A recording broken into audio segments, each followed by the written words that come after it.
Hi guys, it's Nicole and I am back with another layout featuring the Cocoa Vanilla Storyteller kit. This is what I'm using for my self-imposed challenge that I call Creating with Collections. As a reminder, this is the fourth time that I've done that.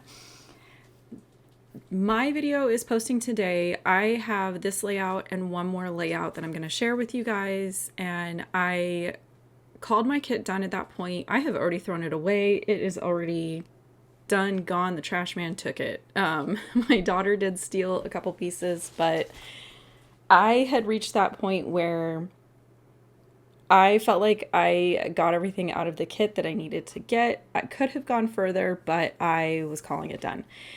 Now, Sarah's not going to have a video today. She is like super organized and schedules out her stuff. And then when I come in and I'm like, hey, I finally made a layout. What do you want to do? She's already booked up, got, vacations, videos planned, stuff like that. So I really want to sort of remove this kit from my to-do list. The product is already gone. I want to sort of get the layouts distributed into the different years that they correlate to. I will put them in albums later, but I want to delete all the files off my computer. Like, I want to sort of check all the boxes that go with this kit being done.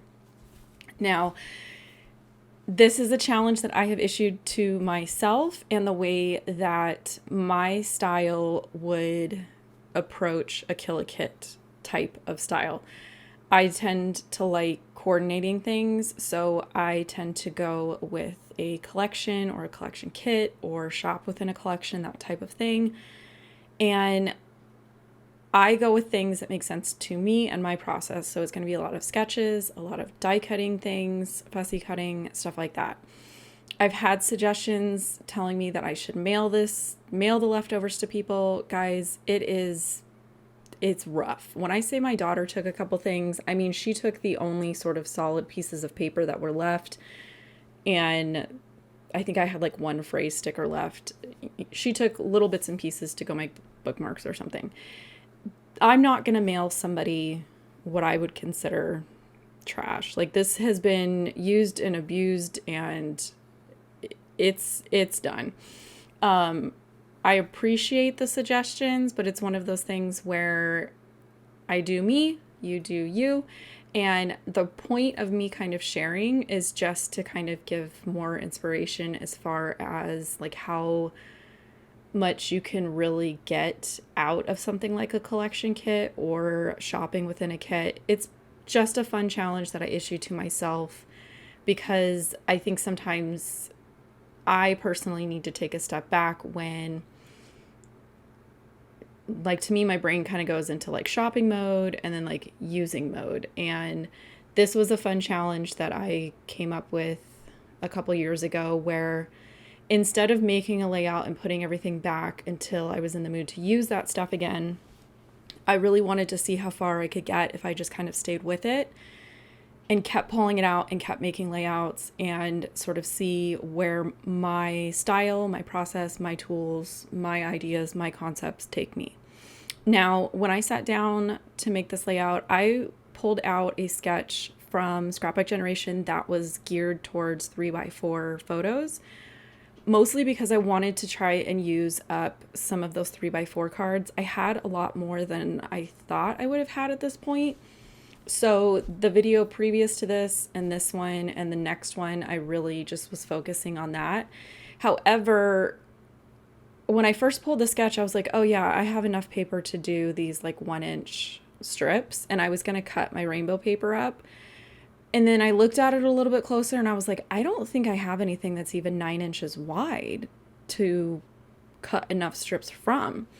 So I kind of merged the sketch and an idea and a design that I've done prior, where I like to take sentiment dies and just die cut for hours or days on end, basically, and do kind of like brick style or quilt style. I've done it for sure in the Easter collection. At this point, I'm blanking on what the first one I did was. It was the Simple Stories one. I think I did it on that one as well. To me, it's just an easy way to get a ton of different patterns in a somewhat cohesive appearance, and it pulls in tools and concepts and techniques that I enjoy. So I like die cutting. I have mentioned this before. I absolutely love putting things in rainbow order. So that was kind of where the tricky part came in because of the status of my kit. You can kind of see on the left and the right that I have stuff scattered everywhere. And I mean everywhere. It was to the point where I was having a hard time even like finding things, but I really wanted, and I knew I could do it if I just kind of took the time to look through all of these various scraps to find things that were going from that navy blue up to that red. I had to get a little bit creative. I even took like one of the floral patterns and just strategically placed my die to where when it cut, I was getting the color of the floral that I wanted, and I was okay with the green being mixed in. That makes sense in my brain. This takes a lot of time and patience. So if this is not something that you enjoy, I would 100% not suggest doing this. You can take a piece of pattern paper that has like pre-printed stripes on it already and do this. If I had a big enough piece of that rainbow like ink swipey paper, that would have been my go-to. I did not. I thought maybe I could get it done with the 6x8 pieces, but this page I'm working on now is the left page, and it's only got, I think, a 3-inch section here. The right-hand page was where I was really having to dig deep to find stuff because I'm covering a 9-inch wide section, but when I get over to that section, you'll see I don't put paper behind where the photos are. It's 100% a cheat. Nobody's going to see it. And I only need to fill in the spaces that go around it. So I just kind of took, I want to say it's maybe 8 inches in height for all these little strips. I mean, some of these pieces are teeny tiny. I was cutting like that little 3x4 card over on the right. You can see I've cut hearts from it. I've cut circles from it. In this instance, I cut like the edge of a sentiment strip just to kind of beef up my little yellow area. Again, this is probably 100% psychotic behavior, and I'm not out here telling you that you should do this. I'm only saying this is an idea that you could implement if you enjoy this as well, or if you have like sentiment dies. You could do this way quicker with the Hero Arts sentiment die that I've showed in my like journaling tutorial video. That would have been way faster, but I knew that I was going to be really relying on strategic placement of what was being cut out and taping these dies down and stuff. Otherwise, if I was doing this maybe a little bit earlier in my kit when I had like bigger pieces or even full-size pieces from the 6x8 pad, I would have just happily have run that die through things, and this would have gone a lot quicker. But again, I like this type of thing. My video today is more on tedious techniques that I enjoy, and then tomorrow, I don't know when it's going to post. The very last layout that I do kind of goes back to a different strategy that I will take when I scrapbook, where I kind of lean into maybe like a design standard. I don't know what the word I'm looking for, but basically it's kind of like a design that I use a lot because it's quick, it's easy, and I can get stuff done pretty quickly. And that uses more of like large pieces and large scraps of paper, whereas right now I am literally die cutting from things that most people would have already thrown away at this point. I am using strips of this wood grain. Thankfully, I had hoarded a section of it that was a full 12-inch width, And I'm going to use that to cover up where all those pieces meet and kind of give it this finished edge. Now, along with all of those rainbow little strips of paper, I wanted my embellishments to also be rainbow order. And when I tell you, I was scraping the bottom of my pile trying to find anything and everything. I would literally turn and look through and be like, I need at least 3 like red items. I need a couple pink items. And I would just start going through stuff. You guys will see in my wrap-up video, eventually I pulled out a big piece of foam board and like spread everything out on it. And I had a lot easier of a time going and finding specific like colors or icons, that type of thing. When I first started die cutting everything, I had actually pulled out, this is just a sticky mat for like a cameo or a Cricut that I've cut up into, I think this one is sized to fit in my Misty, and I have a couple like smaller ones. I used that to kind of mock up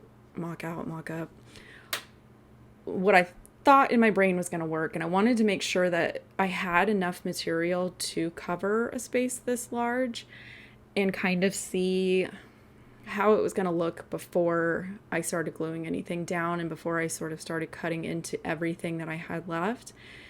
And it worked really well to kind of give me an overall idea as far as like the size of the space that I'm working on, what colors am I missing, how far up do I need to go with each color. And then I would just sort of take my dry adhesive and just, almost like you're tiling a floor, I would just put down a bunch of adhesive and I would go through and start putting little pieces of these strips. And where they end is very rough, but again, I know that that's going to get covered with embellishments and a piece, or no, I didn't do a wood grain strip on that side. I basically knew that my embellishments were going to cover that whole edge. And then I did make sure to bring my photos in, put them where they were going to end up on the layout, marked their edges with a pencil. You can't really see it on here that well.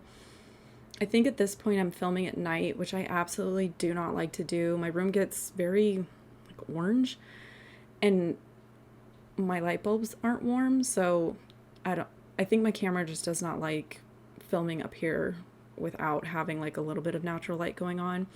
But I was determined this specific day to kind of at least get this part done so that I could then move on to sort of hunting down different parts and pieces to fussy cut. And I thought about cutting out a lot of this. I thought about speeding it up to a ridiculous pace. It's already sped up to a ridiculous pace, but I kind of wanted you guys to have more of a realistic idea of like how long something like this takes. But again, this is something that I like. I find this type of repetitive thing almost calming. I like it. I made it through, I don't even know how many episodes of 24. That's like my comfort rewatch. So I just die cut my life away while Jack Bauer was screaming at people.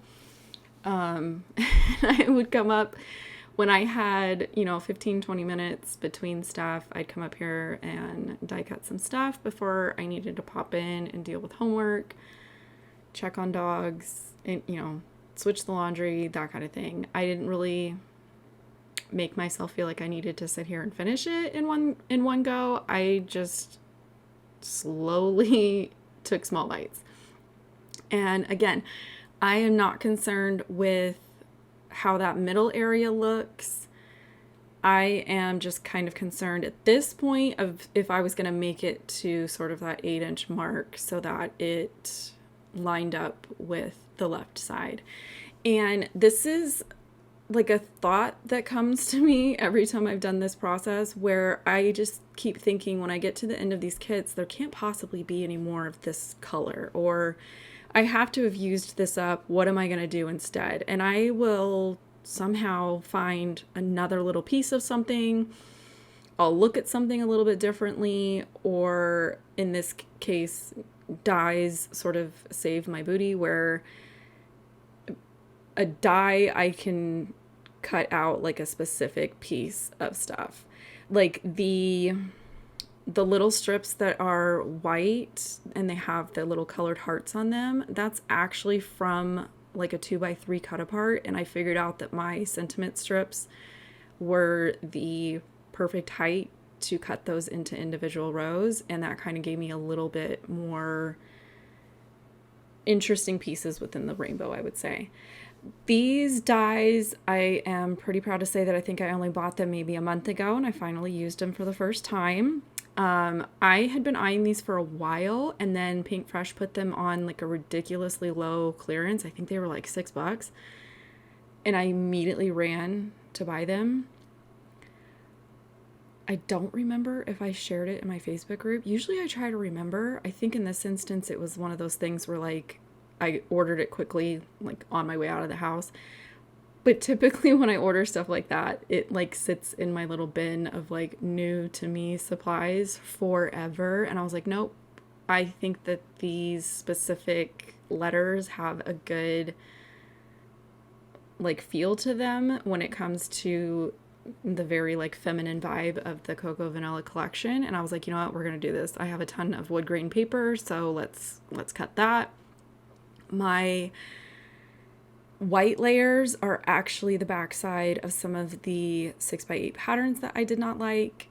At this point, I think I lost some footage, so we're just gonna ignore that. But basically, I fussy cut a ton of stuff. The cameras came from one of the strips of the cut apart paper. I had some die cuts left over. They were all blue florals at this point. So like the red florals, the yellow florals, those came from pattern papers that I fussy cut. The butterflies came from pattern paper that I fussy cut. I was just fussy cutting. That little detail sticker is from the sticker sheet. The tab is from the sticker sheet. I think I even used some of the phrase stickers in the background. I used a ton of them on that little Love This 3x4 card. I was just kind of using anything and everything that I possibly could.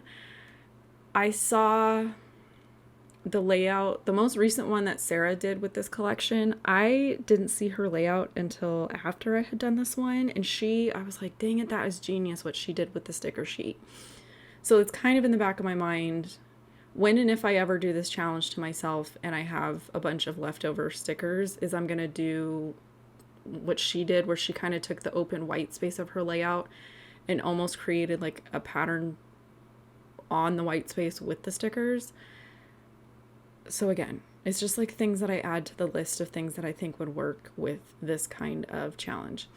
The sew and the together were from the foam title stickers. I'm actually pretty proud of how many of those I've managed to use up to this point. I think I only had a couple pieces left by the time I called it done, and I think the following layout after this I actually just forgot to do a title, but it was like a layout that I think it's okay if it doesn't have a title on it. Too late at this point. I think that one I'll probably share in a couple days. I am trying to space them out a little bit. I don't want anybody to think that I'm going to be posting like daily. You guys know I'm a mess. I post when I can. I'm sorry.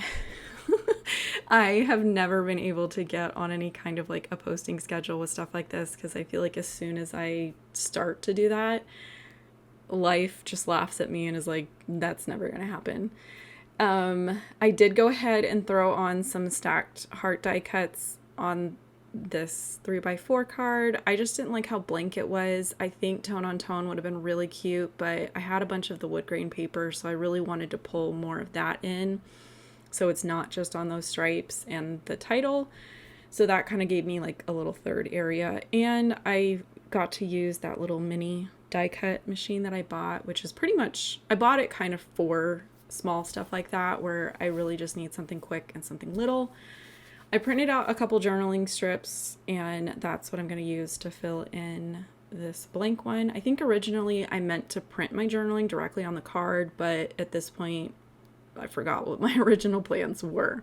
So finished layout, some detail photos. Again, I've got one more layout, and then I already filmed and edited my wrap-up video where I go through all the layouts, what's left of my kit, and stuff like that.